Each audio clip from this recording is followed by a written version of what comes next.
বিশ্বনবী সাল্লাল্লাহু আলাইহি সাল্লাম 11টি বিয়ে করার কারণ কি ছিল সংক্ষেপে বলবেন?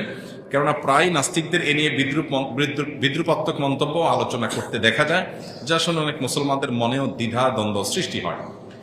প্রিয় ভাইরা, প্রথম কথা হলো, একজন মুসলিম তিনি নিজেকে আল্লাহর কাছে সঁপে দিয়েছেন, সমর্পণ করেছেন, তিনি আত্মসমর্পণ করেছেন, এই জন্য তিনি মুসলিম হয়েছেন। কার কাছে আত্মসমর্পণ করেছেন? আল্লাহর কাছে। তিনি মনে প্রাণে বিশ্বাস করেন আল্লাহ রাব্বুল আলামিন যা নির্দেশ করেন এর ভিতরে কল্যাণ আছে, যা নিষেধ করেন এর মধ্যে ক্ষতি নিহিত আছে। আমাদের কল্যাণ এবং অকল্যাণ এটা বোঝার জন্য যারা আল্লাহতে বিশ্বাসী না, আখিরাতে বিশ্বাসী না, যারা অবিশ্বাসী নাস্তিক, তারা নিজের বিবেককে এটার মানদণ্ড বা বিভিন্ন বস্তুকে মানদণ্ড বানায় যে এটা ভালো এবং মন্দের মানদণ্ড। ঈমানদার বিশ্বাস করে যে ভালো আর মন্দের মানদণ্ড হলো ওয়াহী।